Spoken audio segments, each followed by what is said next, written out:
Merci, tendre Père, pour cette grâce, cette faveur que tu nous donnes de parler, Seigneur, de ta part. Merci parce que je sais que ce soir, tu vas encore nous instruire. Tu vas encore nous parler sur un message très important. Que la gloire te soit rendue encore. Au nom de Jésus-Christ. Amen. Amen. Alléluia. Donnons une acclamation au Seigneur. Amen, amen. Que Dieu nous bénisse. Qui est dans la joie de se retrouver là ce soir. Alléluia. Est-ce qu'on peut s'asseoir? Amen. Qui connaît le thème de ce soir? Qui connaît le thème de ce soir? Oui? Sans puissance, pas d'impact. Amen. Voilà, ça veut dire, s'il n'y a pas de puissance, il n'y a pas d'impact. Alléluia. Et ce soir, je voudrais attirer l'attention de quelqu'un sur une chose très importante. Quand je parle d'impact,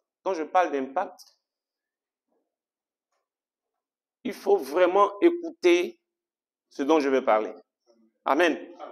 Parce que ce qui fait que parfois on ne comprend pas la parole ou les messages, on a déjà une idée du message. Donc quand tu as déjà une idée, tu ne peux pas comprendre ce qu'on explique. Alléluia. L'impact dont je suis en train de parler, il s'agit de la transformation des vies, des cœurs. Je ne suis pas en train de parler du bruit. L'impact dont je parle, c'est la repentance. L'impact dont je parle, c'est la nouvelle naissance. Vous savez, on peut faire du bruit dans un endroit sans qu'il n'y ait de nouvelle naissance. Donc toi, tu peux penser qu'il y a un impact alors qu'il n'y en a pas. Est-ce que vous me suivez bien? Voilà, donc il faut très bien écouter ce message. Et je pense qu'à partir de ce message-là, tu vas dégager quelque chose. Alléluia. À partir de ce message, tu vas manifester des choses que tu ne manifestais pas avant. Amen.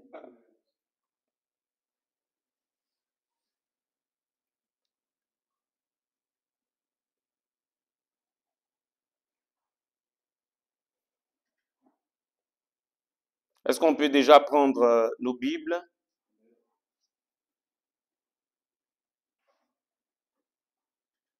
On peut prendre nos Bibles.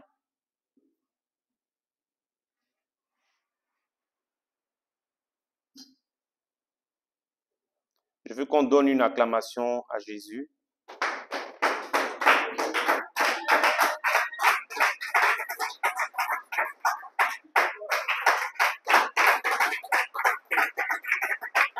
Amen. Alléluia. Oui, on va prendre nos Bibles dans le livre de Tite, Tite chapitre 1. Tite chapitre 1, du verset 5 au verset 16. C'est notre texte de base. Amen. On sortira de temps en temps, on va voir d'autres passages, mais on restera scotché à Tite 1, du verset 5 au verset 16. Amen. Alléluia. Je voudrais commencer en disant que ce monde dans lequel nous sommes est un monde de puissance. Amen. C'est un monde de puissance. C'est un monde de confrontation, de force. Amen. Et cela se passe spirituellement comme physiquement. Physiquement, si un État, si un pays n'est pas puissant, il ne peut pas régner. Aujourd'hui, les pays qui ne sont pas des puissances, ne peuvent pas s'imposer dans le monde. Ces pays sont obligés de subir ce que les puissants disent. Est-ce qu'on me suit bien? Alléluia. Il en est de même spirituellement. Dieu, créateur de tous les êtres célestes, est celui-là qui a créé les puissances. Il est celui-là qui a créé les dominations, les autorités. Alléluia. Donc, spirituellement, il y a également des confrontations. Il y a aussi des puissances qui s'opposent à d'autres puissances. Alléluia. Et tenez-vous bien, ce monde dans lequel nous sommes n'est pas d'abord physique, mais il est d'abord spirituel. Donc comprenez que il y a un combat de puissance. Donc s'il n'y a pas de puissance, il ne peut pas avoir d'impact. Il ne peut pas avoir de bouleversement. Alléluia. Ça veut dire, si tu n'es pas puissant, tu ne peux pas régner. Est-ce qu'on est ensemble? Si tu n'es pas puissant, tu ne peux pas régner. Il faut dire ça à ton frère, à ta voisine, à ton voisin. Alléluia. Dans la parole de Dieu, on voit tous Moïse qui va chercher à défendre ses frères, qui va chercher à défendre sa patrie. Mais il finit par fuir l'Égypte. Lui qui veut défendre, il finit par fuir. Et pourquoi il fuit? Vous allez voir que le même Moïse va revenir en Égypte. Mais cette fois-ci, il va affronter Pharaon.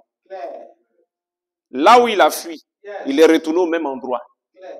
Pourquoi? Parce que premièrement, il n'avait pas la puissance. Est-ce qu'on suit bien la parole de Dieu? S'il n'y a pas de puissance, il ne peut pas avoir d'impact. Que Dieu te donne de comprendre ce message aujourd'hui. Alléluia. Lui qui était un homme ordinaire, il est passé à un homme extraordinaire, un homme puissant. Amen. Et c'est de même que le Seigneur Jésus-Christ a dit aux disciples d'attendre à Jérusalem le Saint-Esprit. Tant qu'ils ne reçoivent pas, qu'ils ne partent pas de Jérusalem. Qu'ils attendent avant d'aller annoncer l'évangile, avant d'aller prêcher, avant d'aller gagner des âmes. Alléluia. Pourquoi? Parce que s'il n'y a pas de puissance, il n'y a pas d'impact. Le Seigneur savait que si ses disciples allaient comme ça, ils n'allaient avoir aucun impact. Ils allaient parler jusqu'à être fatigués. Ils allaient être découragés. Ils allaient même abandonner. Et tous les 3 ans qu'il a fait seraient vains. Amen. Mais pour qu'il y ait une puissance dans leurs paroles, pour qu'il y ait impact au travers de leur ministère, il fallait qu'ils reçoivent d'abord quelque chose. Il fallait qu'ils reçoivent le Saint-Esprit. Est-ce qu'on est ensemble? Est-ce qu'on est ensemble? Écoute-moi très bien ce soir. Parce que dans la marche chrétienne, il ne s'agit pas de prêcher pour prêcher. Il ne s'agit pas d'enseigner pour enseigner. Il ne s'agit pas de chanter pour chanter. Alléluia. Mais quand on prêche, il doit avoir de l'impact. Quand on enseigne, il doit avoir de l'impact. Quand on chante, il doit avoir de l'impact. Amen, amen. Est-ce qu'on est ensemble?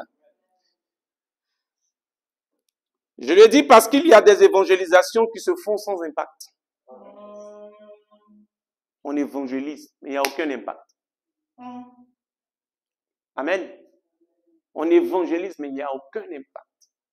Parfois, on dit évangéliser, mais on gagne des gens qui sont déjà chrétiens. On n'a pas évangélisé. Est-ce qu'on est ensemble? Quand il dit d'évangéliser, il dit de gagner ces personnes qui sont dans les fumoirs. Il dit de gagner ces prostituées. Il dit de gagner ces personnes qui se prostituent dans les Nganda ici. Il dit de gagner ces personnes qui passent toute leur nuit dans les boîtes de nuit ici au Maroc. Est-ce que je suis en train de parler à quelqu'un? L'évangélisation, aujourd'hui, quand nous voyons, ça se fait beaucoup sans impact. Ah oui. Il y a beaucoup plus d'invitations que d'évangélisation. Alléluia. Amen, amen. Ça ne doit pas être notre cas. Hein? Nous, on doit être différents. Si on prêche, il faudrait qu'il y ait impact. Amen. Si on enseigne, il faudrait qu'il y ait impact. Si on chante, il faudrait qu'il y ait impact.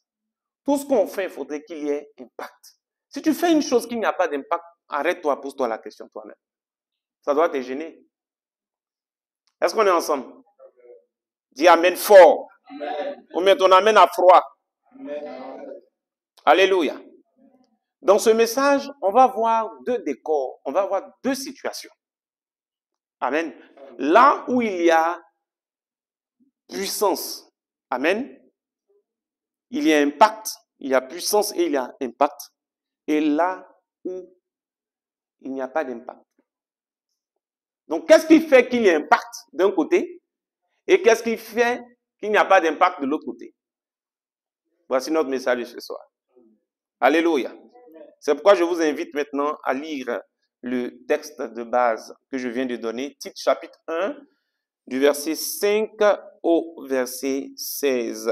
Nous allons d'abord lire du verset 5 au verset 9. Oui. Tite 1, 5.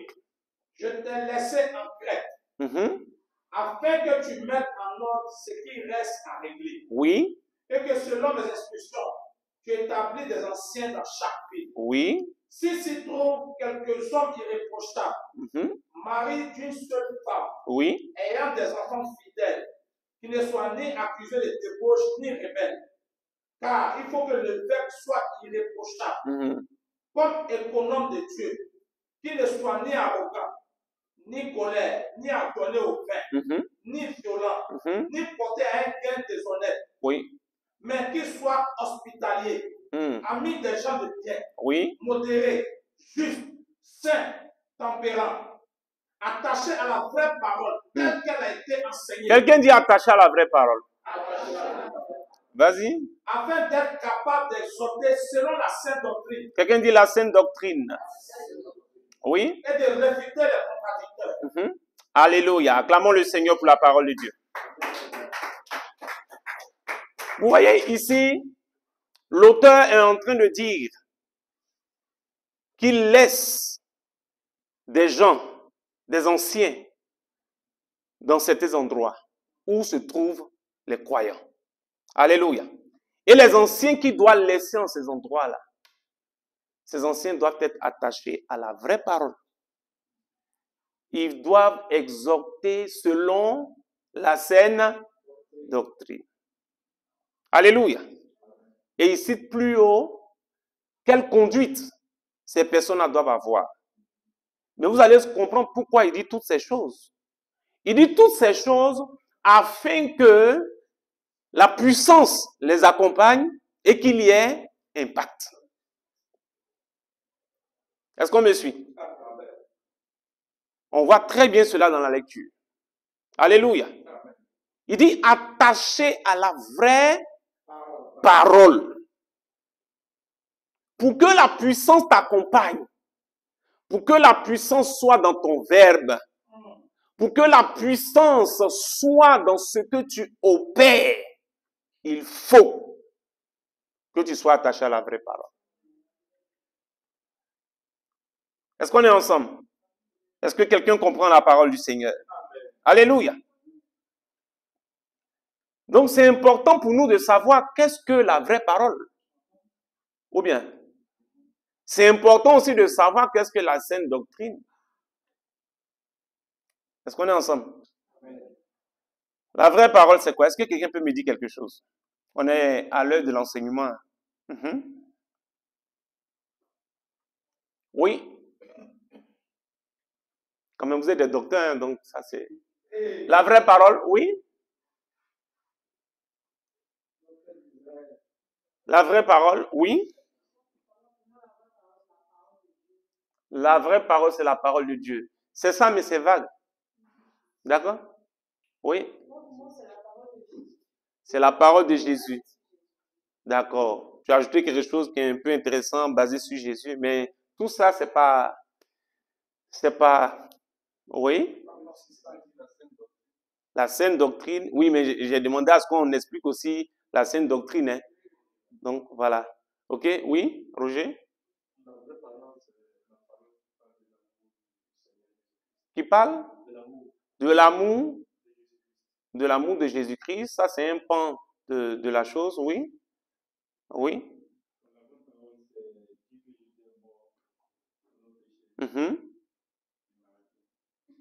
Amen. Tu as commencé en même temps, tu as coupé. Alléluia. La vraie parole. Qui est la parole? C'est Jésus, non? Jésus dit à ses disciples, on dit que je suis Élie. On dit que je suis l'un des prophètes. Vous, que dites-vous que je suis? Qu'est-ce que Pierre a dit? C'est le Christ. C'est le Christ, le Fils du Dieu vivant. Et qu'est-ce que Jésus a dit? C'est ni la chair, ni le sang qui te l'ont révélé, mais c'est mon Père. Et quand il poursuit, il dit quoi? Tu es Pierre, et sur cette pierre, je bâtirai mon église. Sur quelle pierre? Cette pierre, oui, la pierre là, c'est quoi? C'était la révélation, c'était le fait que Jésus était le Christ. Voilà. Amen, acclamons le Seigneur. Donc, la pierre sur laquelle l'église doit être bâtie, c'est cette révélation. Quelle est cette révélation? Jésus est le Christ. Mais on ne s'arrête pas au fait de dire que Jésus est le Christ. Il faut le démontrer. Mais qu'est-ce qui démontre que Jésus est le Christ? C'est la résurrection de Jésus-Christ.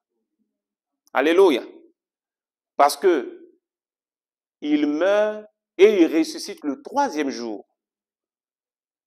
Qu'est-ce qui explique ça? Toute âme qui pêche est appelée à mourir. Donc s'il est mort, c'est que la mort a eu le pouvoir sur lui. En d'autres termes, c'est un pécheur. Est-ce qu'on se suit? Maintenant, il ressuscite. Quand il ressuscite, ça veut dire que la mort n'a pas eu de pouvoir sur lui. Donc, si la mort n'a pas eu de pouvoir sur lui, ce qui veut dire que ce n'est pas un pécheur. Alléluia. Donc, s'il n'est pas un pécheur, c'est qu'il est celui qui est venu vraiment sauver du péché. C'est pourquoi on dit qu'il est le Fils de Dieu. Donc, il faut parler, il faut expliquer pourquoi tu dis qu'il est le Fils de Dieu. Alléluia. Pierre disait aux Juifs que David a dit, tu ne laisseras pas mon âme dans le séjour des morts. Et que quand David le disait, David ne parlait pas de lui-même. David, la preuve, le tombeau de David est toujours là. Parce que s'il parlait de lui, le tombeau de David ne serait pas là. David serait ressuscité.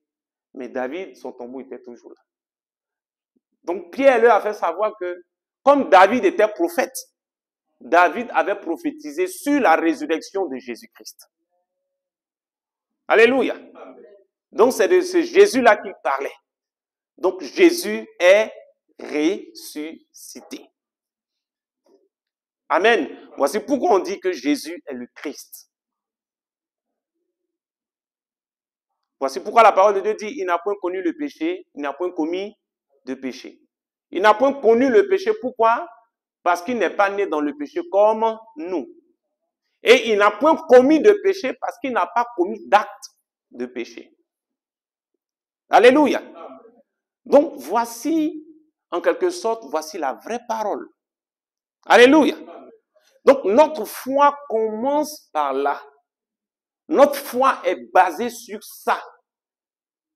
Tout ce qu'on va raconter, tout ce qu'on va dire, tout ce qu'on va enseigner doit correspondre à ça. Je ne sais pas si quelqu'un comprend ce que j'ai dit. Est-ce que quand on commence à construire une maison là, on pose la première pierre là, on commence à construire une maison là ailleurs? On commence à construire où? À partir de la fondation. Jésus est la fondation. Amen. On commence à construire à partir de la fondation. Maintenant, si ce que toi tu bâtis n'est pas conforme à Jésus, à la fondation là, est-ce que ça peut rester là? Non. C'est ça la vraie parole. Alléluia. Est-ce que vous comprenez ce que j'ai dit? C'est ça la vraie parole.